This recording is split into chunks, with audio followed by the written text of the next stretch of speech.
Booty Butt Boy, Troublesome. By Haiku Origami. Inside an arcade, neon lights from the new game Warp flickered against the grime of the joystick as Skip stared at the screen. Game Over pulsed in a mocking red. He reached into his pocket, his fingers brushing against a single, cold circle of metal. His last quarter. Not today, Skip muttered, pulling his hand back. Gotta save for a rainy day. He stepped out of the arcade and into the humid climate of Royal City. He didn't live in the expensive high-rises, he lived where the paint peeled. He was halfway down Pulaski Street when the smell hit him, acrid, thick, and wrong. Then he saw the plume. It wasn't just smoke. It was a black scar cutting through the skyline, rising directly from the block where his apartment sat. No, Skip whispered. He didn't run like a normal kid. His wiry frame blurred. His strides kept a steady pace until he rounded the corner and came to a sudden halt. His old apartment complex was a skeleton of orange flames and collapsing timber. "Ma," he screamed, but the roar of the fire swallowed his voice. Embers filled his gaze as he lost his balance and plopped down on the sidewalk. His world didn't just turn upside down, it shattered. Amidst the chaos of sirens and shouting neighbors, a police officer draped a heavy, scratchy blanket over Skip's shoulders. The officer guided him toward a cruiser, murmuring hollow comforts about statements and the station.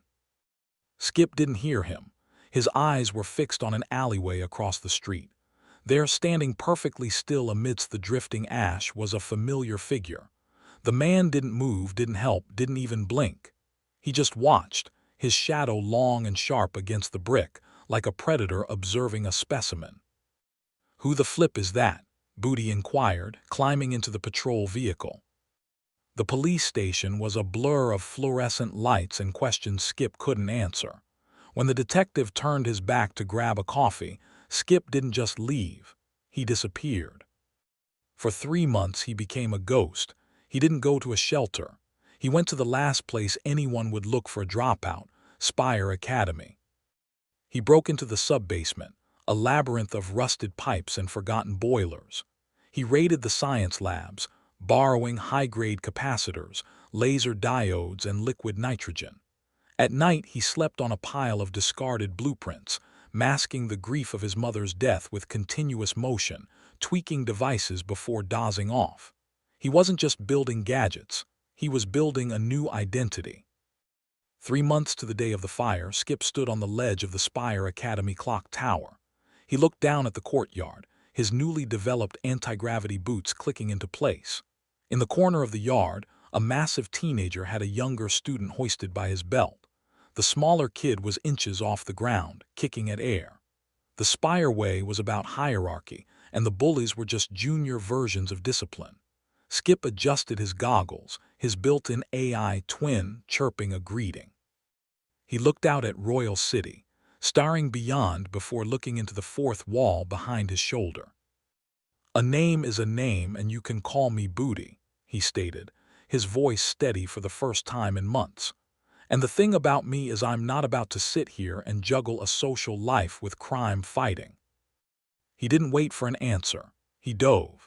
Free-falling for 3 stories, the wind rushing past his face when a portal opened up before him. Slipping into the black hole, he came out skidding on pavement. Dropping down like a baseball player stealing home, he slid between the bully's legs. Before the kid could even register the commotion, Skip tapped a panel on his wrist piece. "Class is dismissed," Skip smirked. As the bully reacted, his grip didn't just loosen, it was magnetically repelled. Hovering a few feet above them, the upperclassman was pulled to the top of a flagpole, and as he reached the tip he was released. Falling only to be caught by the elastic of his boxers, the bully now dangled with tears rolling down his face. Across the courtyard, the heavy oak doors of the main hall swung open. Stepping out was Superintendent Dean Discipline, his eyes narrowing as he saw the glitch return to his system. Skip just saluted with 2 fingers, and revved his jetpack, officially ushering in a new era of slapstick. In one swift motion, Dean Discipline snapped a number 2 pencil in half. The wooden shards hit the pavement as he stared up at the sky, watching the retreating heat haze of Skip's jetpack. In the background, the bully was still suspended from the flagpole, his pathetic cries for help echoing across the courtyard. "That boy," Dean fumed, his tie whipping violently in the wind. Skip transitioned back to his old life, or what was left of it. He was dumpster diving for parts behind the arcade when the sound of a struggle drifted down the alleyway. Springing into action, he found a woman cornered by two thugs. She gripped her purse white-knuckled as they closed in. "Freeze, you dirty dogs," Booty yelled, his voice cracking just a bit with the strain of puberty and adrenaline. The thugs spun around. One immediately snatched the woman, using her as a human shield. They took one look at Skip's height and started howling with laughter. "Run along, kid," one sneered. "Fun over." Skip's eyes narrowed behind his lenses. He raised his wrist piece. "I said freeze." He fired. A precision laser pulse slammed into the larger guy, stunning him instantly. The second thug, a lanky man with a switchblade, rushed forward. He didn't even get a step in before a second bolt left him twitching on the asphalt. "Sorry about that, ma'am. You go on and get gone," Skip said. The woman looked at him, completely dumbfounded. "What are you, like 9? Where did you get that?" Skip raised an eyebrow. He didn't have time for a Q and A. He stunned her too, just a light setting to keep her quiet, and dipped back to his findings. He opened a portal beneath his scavenged equipment, transporting the haul back to his sub-basement base. Back in the shadows of Spire Academy, Skip began his next project. "When I go out next time, it has to be in style," he muttered, pulling on a fresh green jumpsuit decked out with brown utility pockets. Consulting his HOLOHUD, he integrated a new piece of tech into his latest inventions: state-of-the-art sentry orbs with assisted targeting and heavy-duty output. The first batch hummed to life, encircling him like a miniature planetary system, their red lenses glowing with intent. "Oh yeah," Skip grinned, "now we're talking." The next day, he headed to the old skate park. The air was electric. Legendary skater Bobby Falcon was making a guest appearance. Skip watched from the sidelines as Falcon prepped for his signature move, a triple-double backflip nose grind. "He's not gonna land it," Booty worried, his hand hovering over a miniature black hole disc. But Falcon defied the odds, landing the trick with sparks flying as he transitioned into a perfect kickflip. "Hyped out," Booty whooped, a genuine smile breaking through his sarcastic exterior. But the joy was short-lived. A sound of pure destruction drowned out the cheers. A massive, growling shadow engulfed the park.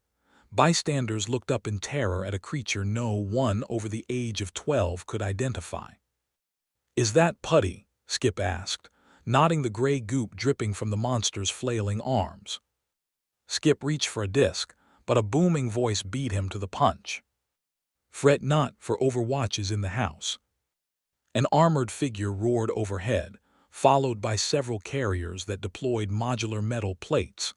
The pieces magnetized to the pilot's suit, forming a towering mech. Overwatch fired a blast that disintegrated the creature, but the putty simply reconstituted and surged forward. The gray slime began clogging the mech's joints, gumming up the high-tech weaponry. "Interesting," Booty noted. He dropped a disc, hopped through it, and reappeared on the ledge of a distant skyscraper. In his hand, he gripped a skateboard decked out with high-output rockets. "I'll show you how to get busy." He jumped. Skating down the vertical glass of the skyscraper, Skip ignited the rockets. He became a blur of green and chrome, circling the battle where Overwatch was struggling. Pinpointing weak spots with his goggles, Skip fired his lasers. Black holes opened around the monster, their gravitational shear pulling the putty away to reveal a man trapped inside, groaning in agony. "Make it stop," the man pleaded. "Oh snap!" Skip shouted, seeing Overwatch charging his main cannon for a finishing blow that would vaporize the host along with the slime. "Twin, relay what I just saw to Mr. Powersuit." "On it," the AI responded. Inside the mech, Overwatch paused as the data hit his own HUD. He rolled his eyes but powered down the cannon. "All right, buddy, you want to dance?" Overwatch dived in, deploying a cooling agent that froze the putty's viscosity, allowing Skip's portals to suck the residual slime into the void of his inventory. The man fell free. Skip threw a sentry orb that caught him before he hit the cement, gently lowering him onto a medical gurney. From his hoverboard, he looked up at the towering mech, threw a peace sign to Overwatch, who nodded back, watching Skip vanish into a portal. "What a day," Skip sighed, collapsing onto his workbench back in the sub-basement. "You thought you could hole up under my nose, and I wouldn't be the wiser." Skip froze as Dean Discipline stepped out from the darkness of the boiler room. "What do you want, Discipline?" The dean wandered through the base, his eyes trailing over the genius-level tech. "I want what every good teacher wants, for his students to act accordingly. And this, my dear boy, is not that. When I started that fire, I hoped it would change you for the better. It seems I was wrong." Skip's heart stopped. "Wait, that was you? You killed my mom." "Well, when you put it like that." "You're done," Skip roared, raising his wrist piece. The dean snickered.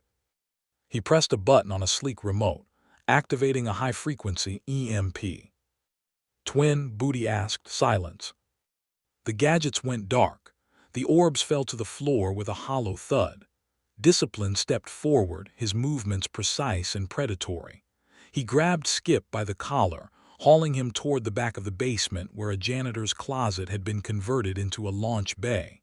Inside sat a cramped, metallic pod.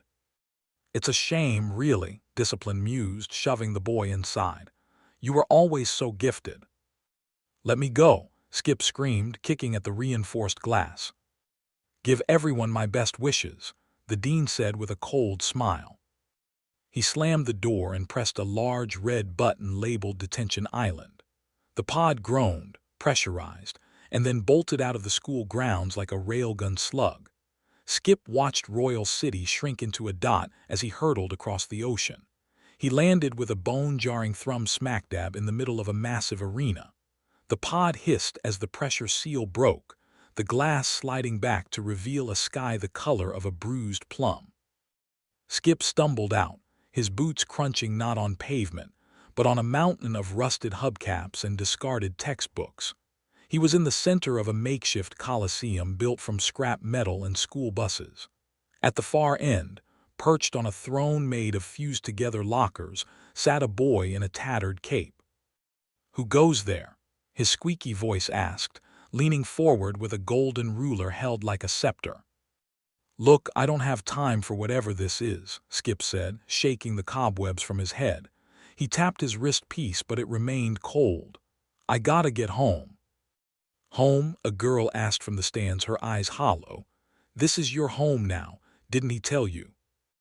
"I'm not buying it," Skip muttered, already scanning the junk for conductive copper. "Say, does anyone have an Allen wrench? If I can just rewire my gear, I should be able to get us all out of." "Silence!" Kid roared from his throne. "As Maria just told you, this is your home now, and you'd do well to never mention leaving ever again." Skip blinked, looking at the ragged assembly of students. "What's this, like a asterisk Lord of the Flies situation?"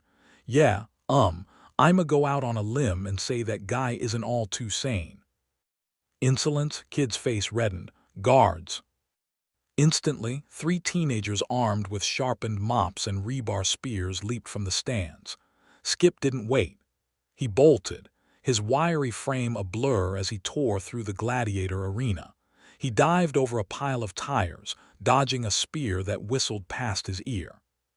"This is nuts," Skip panted, sliding behind a toppled refrigerator. He checked his wrist piece again. Nothing. How in the world is Discipline getting away with this? Lord Kid, I think we lost him." "Over." A voice crackled into a walkie-talkie just a few yards away. "Find him and bring him to me." "Over," Kid's voice barked back. Skip held his breath until the footsteps grew faint. He peeked over the fridge and spotted a gasoline generator sputtering in the corner, leaking a trail of sparks. "Jackpot," he whispered. He crawled low, his hands moving promptly. He reached the generator and began stripping wires with his teeth, desperate to jumpstart his tech. But just as he touched the lead to his wrist piece, a blinding spotlight bathed him in white. He froze, eyes jumping out of their sockets as a dozen kids emerged from the shadows brandishing spears. "Come on, guys," Skip pleaded, holding up his hands. "I'm only trying to help." "Keep it moving, punk," the lead guard growled. They marched him back to the heart of the junkyard. Lord Kidd stood there, nose pointed upward, hands clasped behind his back in a mocking imitation of the dean. "What we have here is a grade A nuisance," Kidd announced to the crowd. "Does anyone recall what becomes of nuisances here on Detention Island?" Skip raised his hand. "They get to eat chocolate until their stomachs ache." "Wrong," Kidd shouted. "Here on Detention Island, all who disobey must write a 30-page essay on what they did wrong.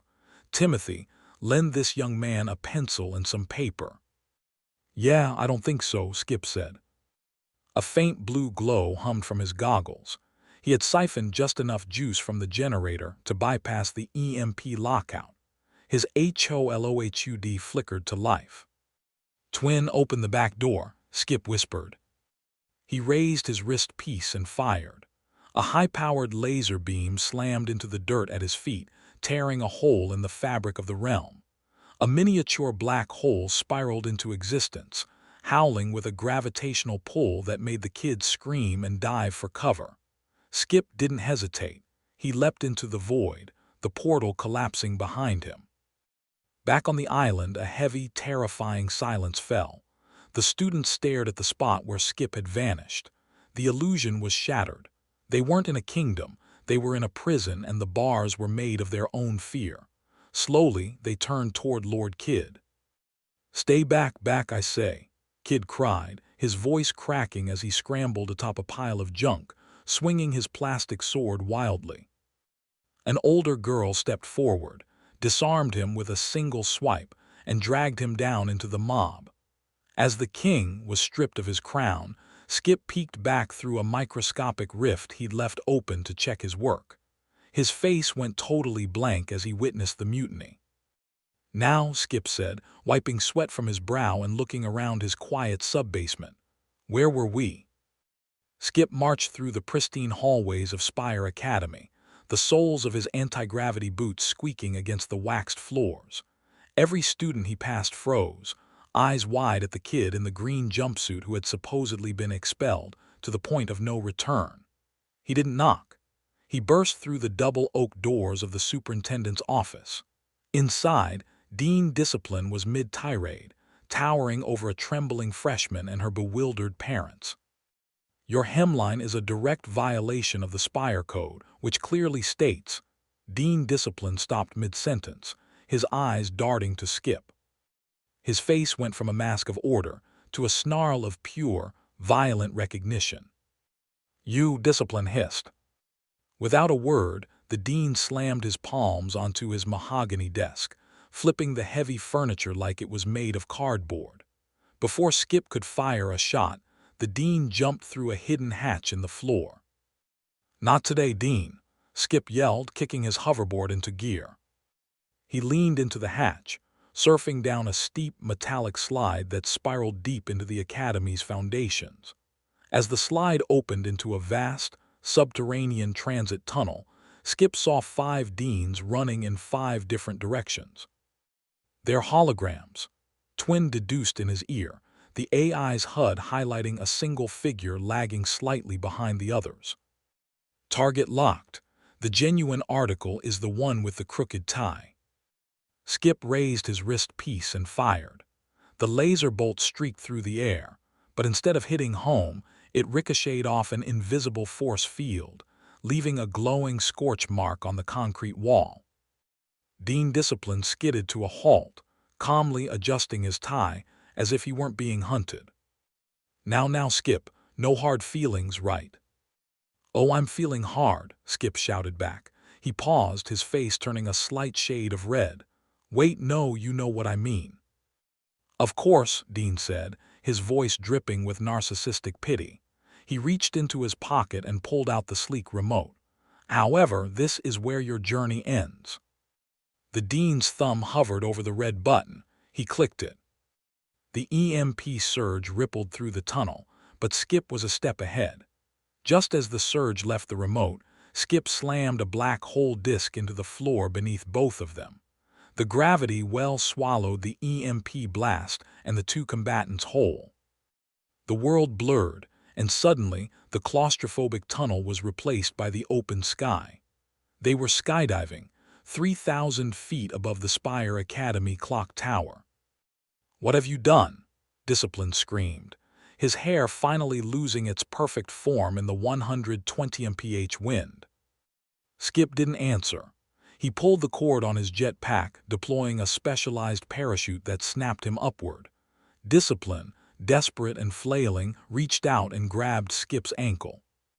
"If I go down, you're coming with me," the Dean roared. "Get off," Skip shouted. He swung his other leg, booting Discipline square in the face. Thwack! The Dean lost his grip and plummeted. He fell like a stone, passing the roof of the school and landing with a monumental splash directly into the Spire Academy ornamental fountain. Skip drifted down, landing softly on the grass. He retracted his chute and approached the fountain with caution, his hand hovering over his very last miniature black hole disk. Dean Discipline sat in the shallow water, his suit ruined, his dignity shattered. He looked up, his eyes darting frantically. "Please, Skip. We're both men of logic. We can talk about this. We can build something together." "I'm done talking," Skip said coldly. He didn't aim for the Dean. He dropped the disc into the water at Discipline's feet. The water began to swirl, a miniature whirlpool turning into a roaring vortex. "No, wait." The portal snapped shut. The portal opened 6 feet above the rusted hubcaps. Dean Discipline tumbled out, landing face first in the trash. As he scrambled to his feet, he saw them.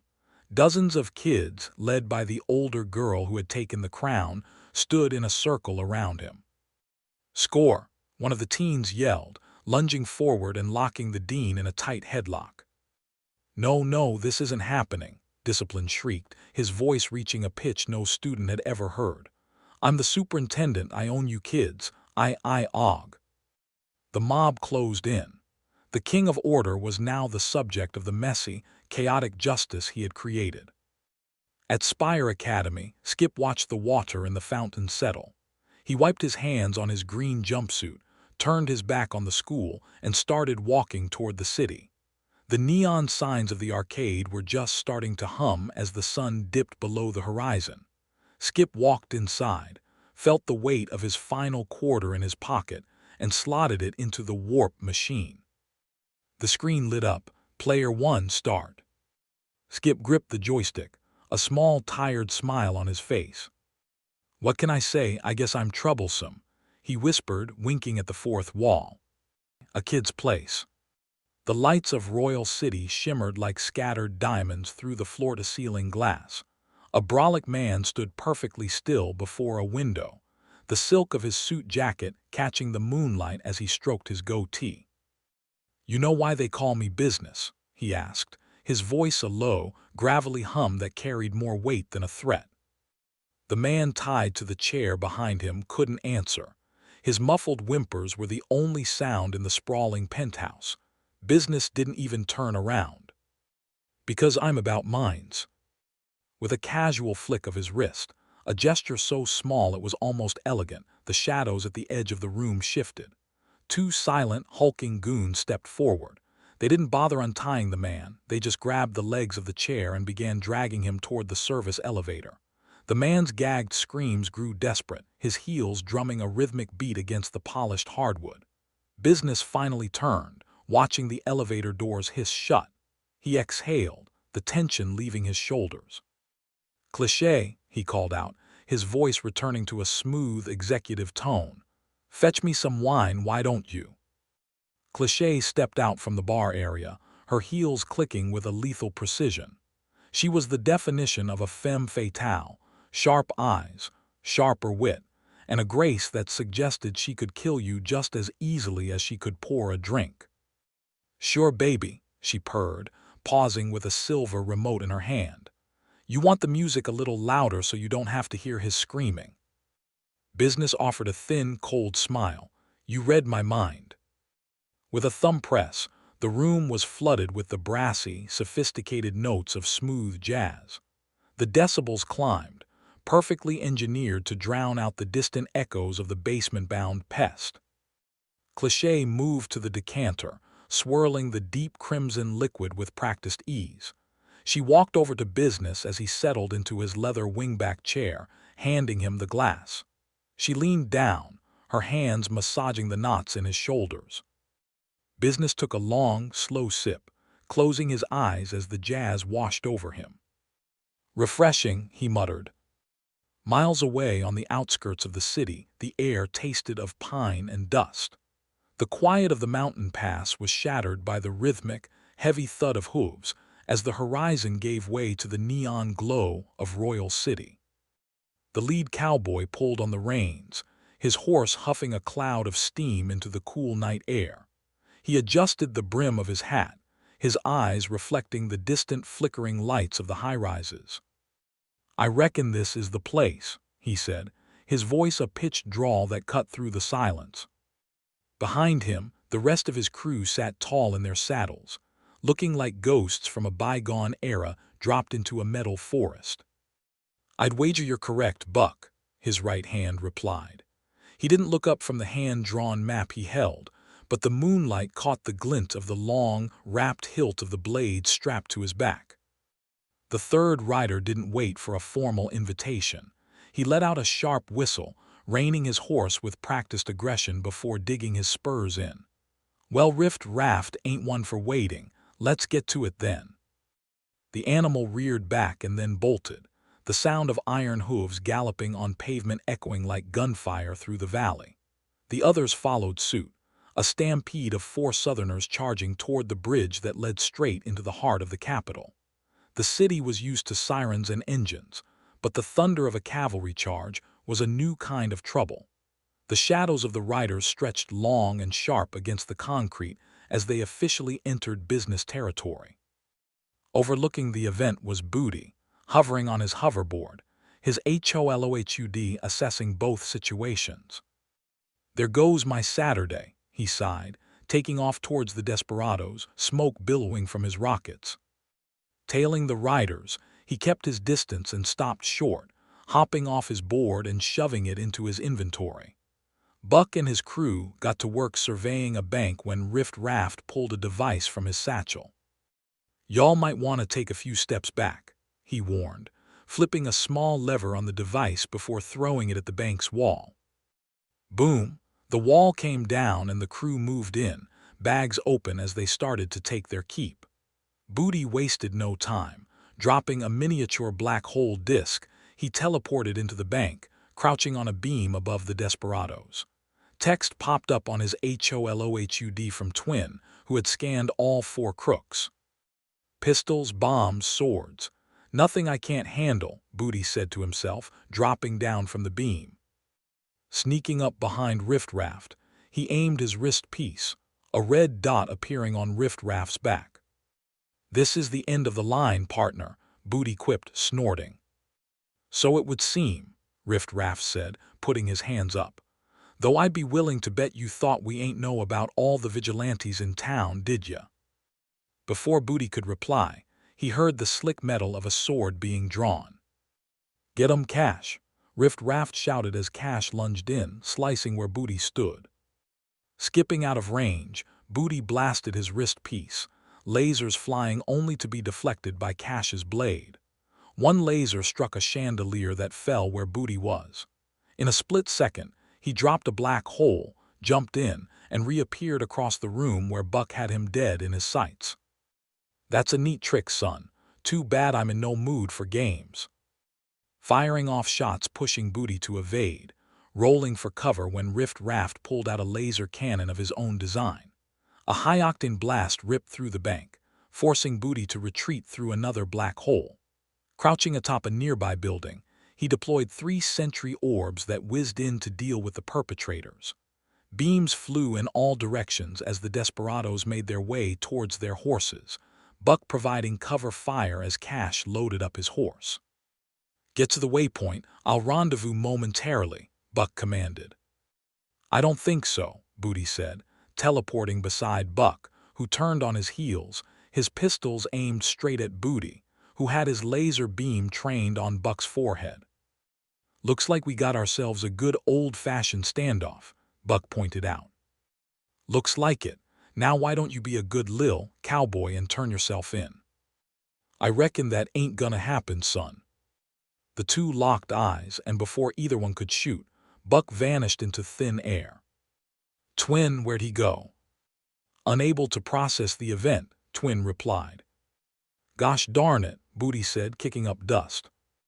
In the distance, sirens echoed through the night, giving Booty a reason to bolt. In an alley close by, a figure named Ave watched the chaos from the shadows. As police cars sped by, he didn't run. He simply leaned back into the brick, his body melting into the cement until he was one with the wall. Minutes later, he materialized in the plush hallway of business's penthouse. He knocked, waiting in the silence of high-end success. "Enter," a muffled voice commanded. Ave stepped inside. Cliché was already there, but she gathered her things and slipped out as Ave approached the bed. Business was propped up against the headboard, looking uncharacteristically worn. He reached for a silk handkerchief on his nightstand, dabbing sweat from his forehead. "A bunch of hot shots, 4 of 'em," Ave reported. "Struck the bank and dipped with half the loot." "The kid didn't stop him?" Business asked, his voice low and raspy. "He showed up, but they was teched out. I saw one of 'em teleport or some shit." Business exhaled, a sharp calculating sound. "Make the phone call." Ave blinked. "Asset, you sure? I mean, I can handle these bozos." "Yeah, sure, and if you can't," Business countered. "I can't afford to lose my eyes and ears, especially not to any wannabes." "I hear you loud and clear, Biz. I'll get all boy on the phone, have this situation cleaned up before rush hour." "Bet, Shay, get your ass back in here, we ain't done." Ave passed Cliché in the doorway. She had a cigarette lit, blowing a deliberate cloud of smoke into his path, her eyes tracking him with a predator's chill. "Why you always fucking with my boy?" Biz asked as she returned, pulling her in by her hips. "I'm sorry, Biz," she whispered, her voice softening. "I just get so stressed whenever Ave comes through with bad news." "You ain't gotta worry about that, boo. Everything's under control, trust." She leaned her head against his chest, crushing her cigarette out in a skull-shaped ashtray. Outside, the sun began to bleed over the horizon, illuminating Royal City through the gaps in the curtains as the two kissed. Still on the streets, Booty was a needle in a haystack, weaving through the morning crowd. His HOLOHUD hummed, processing facial recognition data at high speeds, trying to ping any of the desperados. "No luck," he muttered. He pushed through a final cluster of people and stopped dead in front of the Royal City Museum. Huh. To his left, tied casually to a bike rack as if it were 1885, were 4 horses. "Tourists," he scoffed. He bolted up the stairs, moving against the flow of civilians who were speeding toward the exits in a panic. Inside the main hall, the heist was already in progress. "It's slim pickings, boys, hurry it up," Buck commanded, twirling an emerald necklace around his middle finger. "What's the rush?" Booty shouted, letting off a warning blast. Buck ducked, sidestepping behind a massive marble pillar. "We've been had." "I got him," Cash roared, charging down the center aisle with his sword held high. Booty's arm snapped forward. He fired 3 calculated lasers, one to force Cash to block, a second to make him dodge, and a third that detonated against the floor. The explosion sent the swordsman tumbling back. From the dinosaur exhibit, Rift Raft emerged, lobbing specialized bombs that bloomed into fire around Booty, but the kid was already gone, slipping into a portal a second before impact. Rift, watch my back. Dealer, get cash and grab the artifact. Got ya, boss, Rift Raft shouted. Dealer sprinted toward the fallen Cash, and the two headed for the Egyptian wing. Sliding down a grand mezzanine railing, Booty let off a spray of shots that kept Rift Raft and Buck pinned behind cover. We can do this the easy way, or... Booty's speech was cut short as a massive energy beam blasted through the museum wall, obliterating a bathroom stall and exposing a very confused man. "Oh, come on," the man yelled, frantically covering his private parts with a towel. Booty didn't stay to apologize. He deployed a sentry orb to draw their fire, flanking the group by heading toward a replica pyramid. His red targeting beam swept the shadows until it caught the metallic glare of Cash's sword. The crook dropped from the second-story balcony, blade whistling through the air. Booty dove, the steel narrowly missing his jumpsuit. "You're a spry one, ain't you, kid?" Cash sneered. Booty didn't waste breath. He activated his jetpack, soaring to the high ground and raining down lasers that forced Cash into a defensive spin. But in his focus, he missed Dealer drawing a hand from his deck. "Read M and weep," Dealer chirped, flicking the cards into the air. Two jokers landed face-up. The ink began to crawl, the images peeling off the cardstock and growing into living, breathing entities. They snarled and lunged at Booty. While the kid dealt with the summons, Dealer reached for the pedestal. "This is it?" Dealer questioned, lifting a gnarled, ancient monkey's paw. "Yeah, that's it, let's beat it," Cash yelled, sheathing his sword. Booty finished off the last joker and fired a high-intensity beam that opened a miniature black hole right beneath Cash and Dealer. The portal began to roar, threatening to swallow them whole until Rift Raft stepped in, tossing a specialized collapse bomb into the vortex. The portal snapped shut with a hollow pop. "So not cool," Booty said, landing and facing the four of them. "Give it up, kid," Buck shouted from across the rotunda. "Funny, I was thinking the same thing." "Let's make a deal," Buck offered.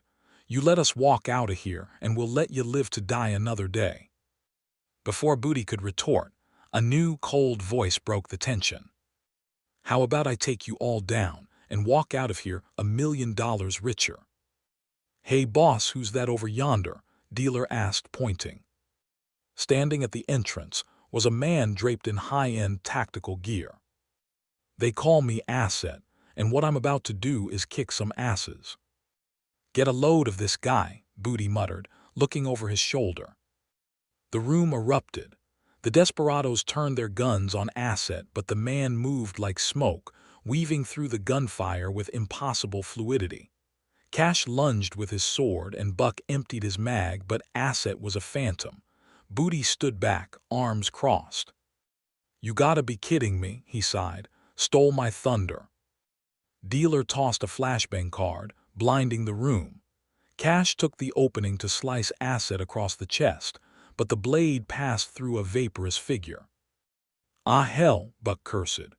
A solid fist materialized out of the mist, clocking Buck in the jaw and sending him sliding across the marble floor.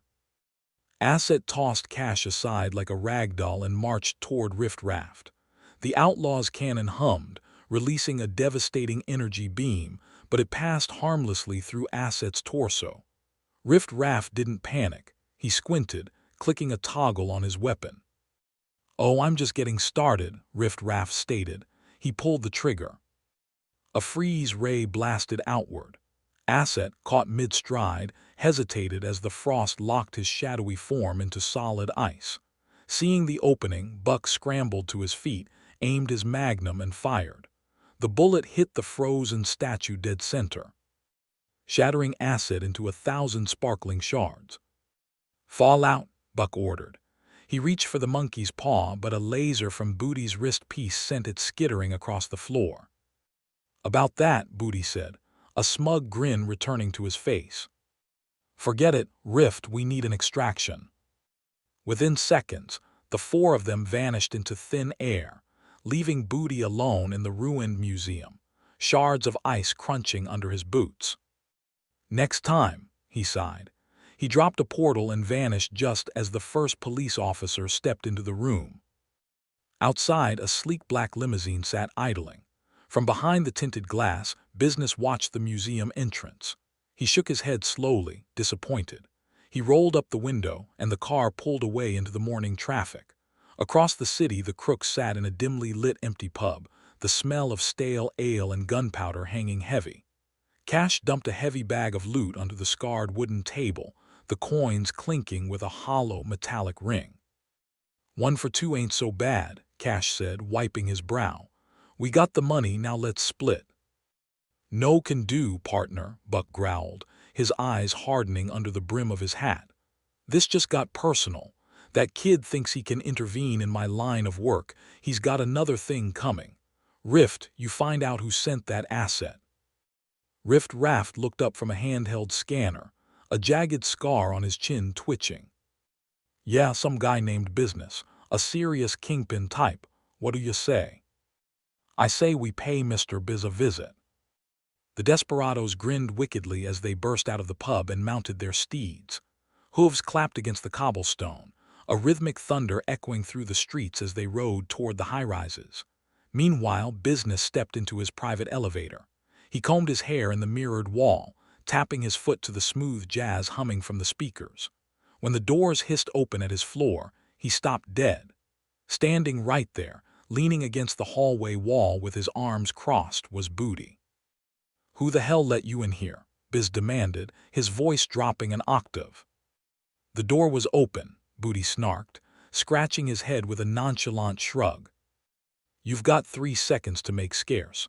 I wouldn't want to have to remove my belt." "Good one," Skip chuckled. He pushed off the wall and stepped toward a painting hanging perfectly straight. With a mischievous glint in his eye, he reached out and tilted it until it was crooked. He squinted at the engraving on the frame. Japanese, nice." "Listen here, you little—" "No, you listen," Skip interjected, his tone sharp. "What was that earlier? I almost had those dweebs and your guy comes in and makes a fool of himself." Biz didn't reply. He huffed, his heavy footsteps thudding as he marched down the hall. "You know, you should learn how to stay in a kid's place." Yeah, tell me something I don't know." Pulling a cigar from his suit pocket, Biz lit it. He blew a plume of smoke straight upward, a rare moment of courtesy to avoid hitting Booty with the cloud. "I've been watching you, kid. You got guts, but you're in over your head dealing with me." "I'm not dealing with you, bucko. I want the cowboys." "Then we have a mutual understanding." "You can call it that." Business turned to look out his floor-to-ceiling window, staring deep into the heart of the city. Behind him, Booty rolled his eyes and turned to leave when a massive explosion rocked the building, shattering a nearby vase. "Oh, these crazy mother—" "Watch yo' mouth," Booty interjected, already moving. He dropped a black hole disc, jumped into the swirling vortex, and materialized in the lobby just as the desperados waltzed through the smoke, unchallenged and weapons drawn. "Look what we have here, boys," Buck yelled out, his magnums glinting. "A 2-for-1 special." Booty didn't hesitate. Raising his wrist piece, he blasted away, forcing the crew to scatter and dive behind marble pillars to dodge the lasers. "That the best you can do, son?" Buck shouted from behind a reception desk, returning fire. Running sideways, Booty pulled his hoverboard from his inventory and skated across the lobby floor. He banked hard, nearly crashing into Cash, who stumbled back and clattered his sword onto the glass.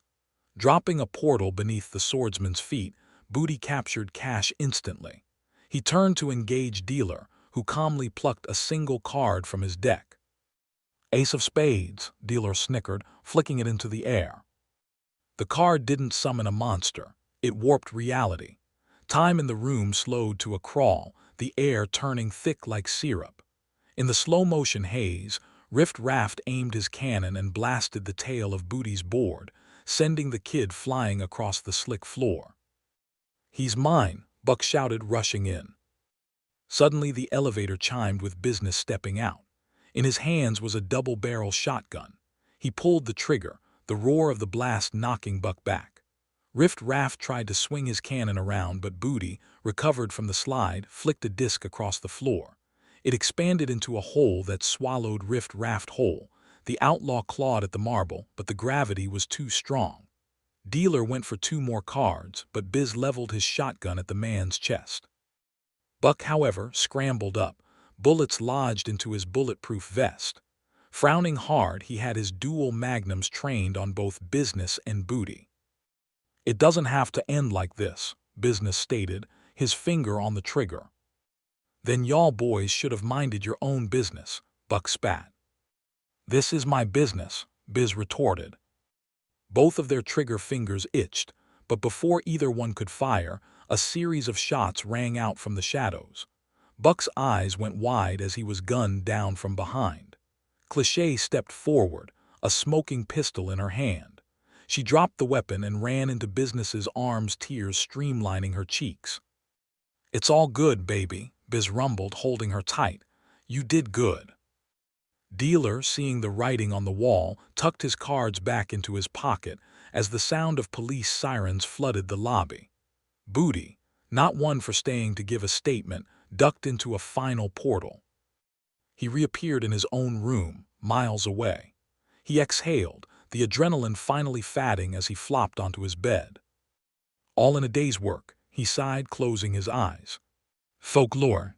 Royal City shimmered, artificial lights bouncing across the harbor as Booty sat perched atop the suspension cables of the Great Bridge, his feet dangling over the dizzying drop.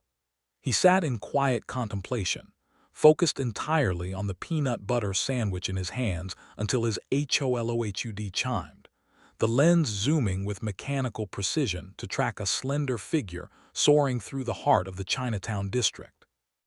"Suspect," he muttered, tossing the remaining crust into the abyss and leaping from the ledge. His jetpack sputtered to life with a violent roar, propelling him across the water and into the city's neon-lit lungs. He caught up quickly, pulling alongside the flying girl as they wove through the narrow gaps between skyscrapers. When their eyes finally met, Booty's heart skipped a beat, causing him to lose his trim and nearly collide with a billboard before he spiraled upward to recover his dignity. The girl laughed, a sound like silver bells in the dark, and touched down on a nearby rooftop. Booty landed beside her, his mental script completely forgotten as she flipped her hair and offered a teasing smile. Some people call me Booty Butt Boy," he said awkwardly, extending a hand. "Taylor, but you can call me Goth Girl," she replied, catching his hand and pressing a cold kiss to his knuckles. Role reversal cool. "So Booty, you gonna show me around town or what?" "Oh yeah, sure, where are my manners?" With a flick of his wrist, he dropped a black disc onto the gravel. He gestured for her to step through the swirling portal, and together they emerged into a lush park where leopards played amidst the tall grass under the glow of the full moon. "Welcome to Habitat," Booty said, leading the way. "Wow, very nice," Goth Girl said, her eyes shimmering with genuine wonder. "I'm impressed. Usually, guys aren't this thoughtful." "Well, I'm not your average Joe SHMO." "That much I can see," she giggled, stepping onto a small footbridge. Booty leaned over the railing, hopping to catch her reflection in the moonlit water, but his stomach did a slow roll when he realized the surface showed only the bridge and himself. He looked at her again, nodding the porcelain pallor of her skin and the way she moved without a sound. "Quick question, how do you feel about spaghetti, particularly with garlic powder?" Taylor stopped in her tracks. In the blink of an eye, she dissolved into a flurry of leathery wings, swooping through the air before manifesting directly behind him. "I hate garlic," she whispered into his ear, her fangs glinting as she licked them. Booty jumped, stumbling backward over his own feet. "Booty, relax, I don't bite." "Well, I don't bite just anyone. Our blood types don't match." "Is that a joke?" "No, I'm quite serious. I took a whiff while we were flying. You're type A+, I'm B." "Oh, sweet," he said sheepishly. "Well, this has been fun, but I should run." "You're afraid of me." "No, it's not that. I just like girls I can see in the daylight." "Oof, that's low. And here I thought you were one of the good ones." "Hey, I'm a good one, check it out." Opening another portal, he pulled her through. They emerged in the velvet-lined seats of the opera house just as the orchestra swelled. They watched the tragedy unfold on stage, and by the final curtain, Taylor was quietly wiping away tears with her sleeve. "Good show," she sighed as they retreated to the roof of the theater. "Almost as good as the period in which they LARP." "You were there. Wait, you know what LARPing is?" A predatory grin crept across her face as she shifted into a bat again, circling the spire before landing at the roof's edge.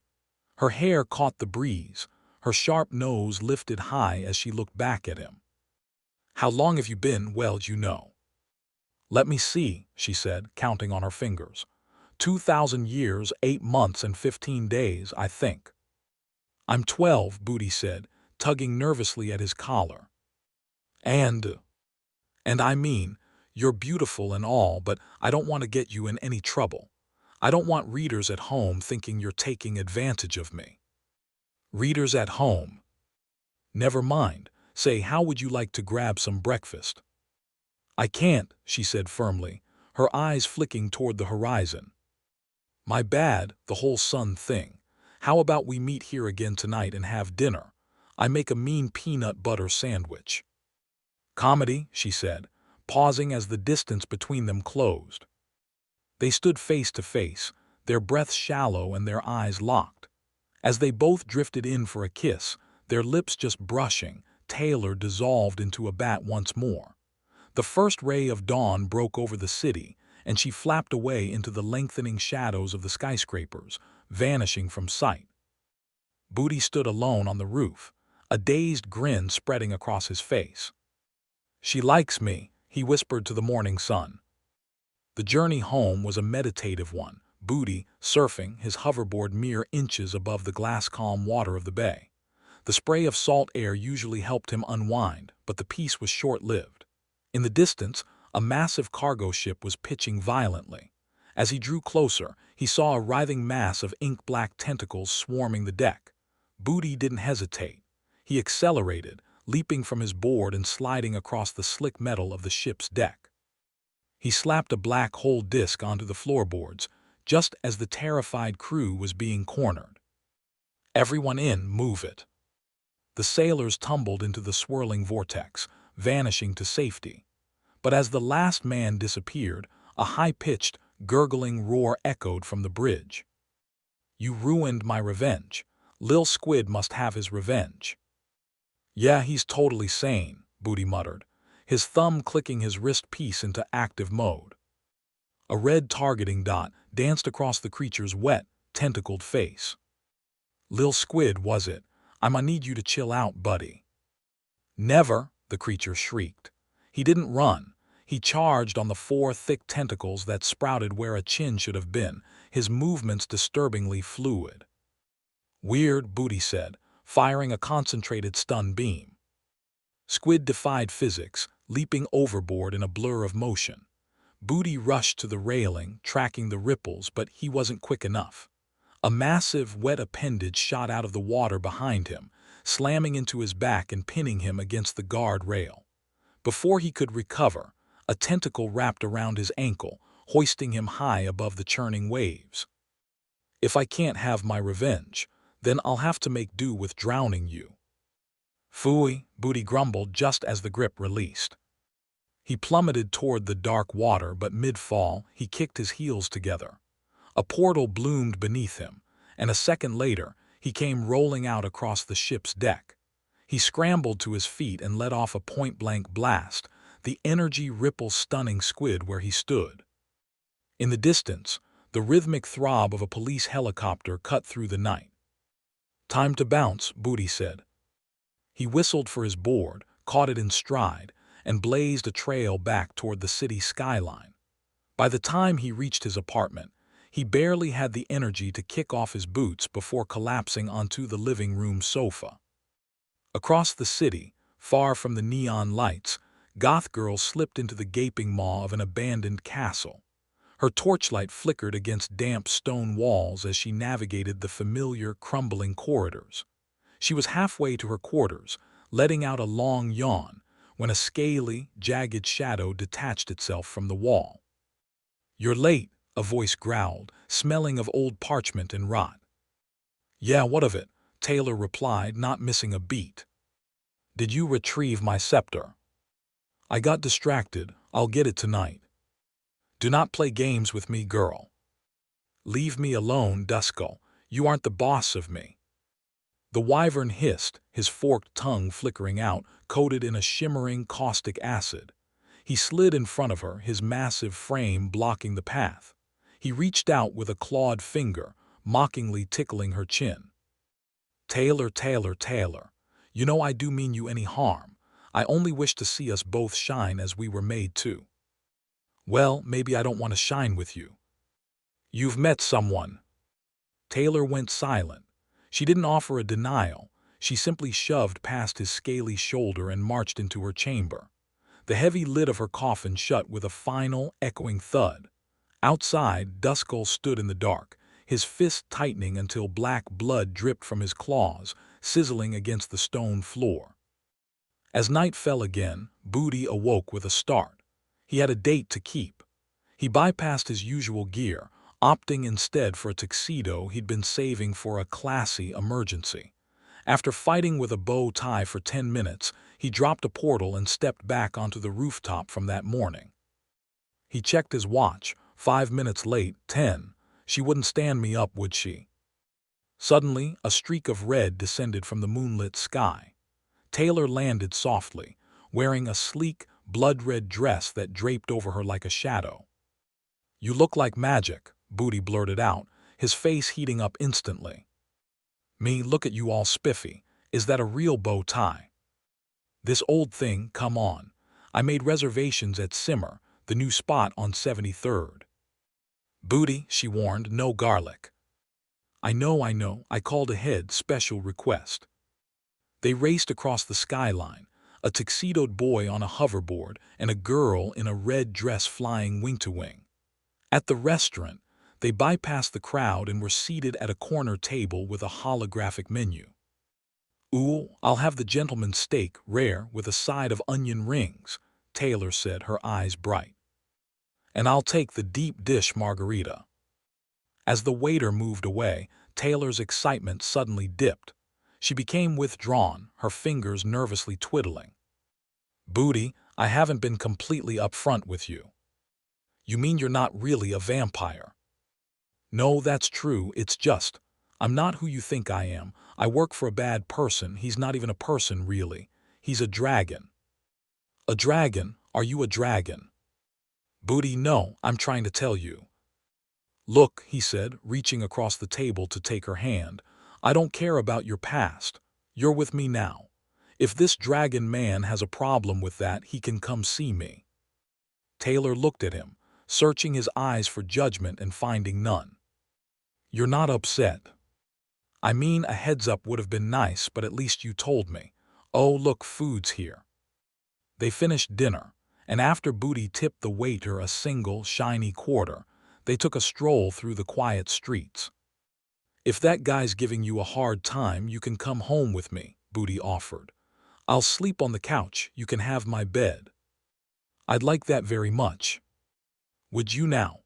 A voice hissed from the darkness of a nearby alley. Wyvern Duskull stepped into the light, his wings unfurling to block out the street lamps. "You're following me?" Taylor yelled. "Dragon man. That's a dragon man," Booty whispered, his knees shaking. "Booty, run." Before he could move, Duskull's tail whipped out, wrapping around Booty's waist and launching him across the street into a parked car. "Stop it," Taylor pleaded, pounding her fists against Duskull's armored chest. "You must choose, Taylor," Duskull whispered. "Who do you love, me or this boy?" Taylor's eyes darted to Booty, who was slumped against a dented fender. She didn't say a word. She simply ran to his side. In the silence of her movement, the choice was made. "So be it," Duskull hissed, his throat glowing as he prepared to spit acid. Suddenly, a searing laser beam from Booty's wrist piece struck the wyvern's snout. Not letting up, Booty forced the beast to retreat back into the shadows. He dusted off his tuxedo and stood tall. "What a guy," Booty said, dropping a disc. "Let's go before he rounds the block." They stepped through and emerged in the safety of Booty's bedroom. He fluffed his pillows and pulled the curtains tight. "You'll be safe here."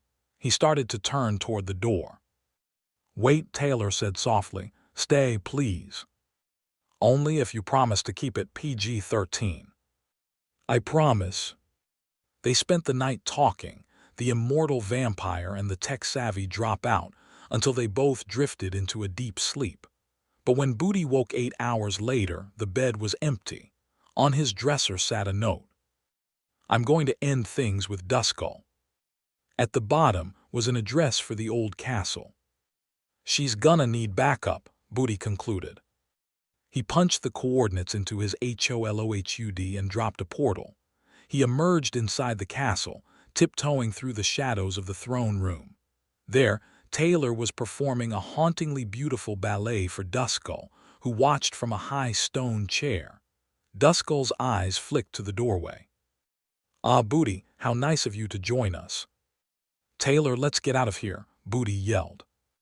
Taylor looked at Booty, then at the dragon. Without a word, she dissolved into a bat and flew out a high window. Suddenly, a heavy iron cage slammed down over Booty. An electric jolt surged through the bars, knocking him into blackness. When he came to, he was suspended by chains over a bubbling vat of acid. High in the rafters of the throne room, Taylor watched the boy dangle over the corrosive green fluid. Her heart twisted with a guilt that 2,000 years of life hadn't prepared her for. She had brought him here to appease a monster, and now she was watching the only light in her life prepare to go out. Duskull slithered toward the heavy iron lever, his toenails scraping against the metal catwalk. "Love is a gamble, my sweet child," he began, his voice dripping with malice. "Did you truly think she had fallen for you? You were nothing more than a bargaining chip." "What do you want with me?" Booty snapped, his voice echoing off the stone walls as he strained against the cold steel of his bindings. "I've had my eye on you for quite some time. That little stunt you pulled with discipline was a showcase in heroics, though I expected more from you today. Yeah, take me out of these chains, and I'll show you what I'm really made of." "I'd rather not," Duskull hissed, his claw hovering over the handle. "You see, I'm going to rid this city of you once and for all." Duskull gripped the lever and yanked it down. The gears groaned, the trapdoor began to swing open, and the chains started their deadly descent. Booty braced himself for the burn of the acid, but halfway down, the world began to warp. The vibrant green of his jumpsuit began to bleed. The stone walls of the castle started to thin into pencil sketches, then poof, in an all-consuming cloud of smoke, Booty but boy vanished. The empty chains splashed into the vat, sending a spray of acid onto the floor, but the hero was gone. "What?" Duskull roared, his forked tongue lashing out at the empty air. He looked up, down, and around the dungeon, but there was no trace of the boy. The main character had been snatched right out of his reality. Taylor looked on from the shadows, stunned and haunted.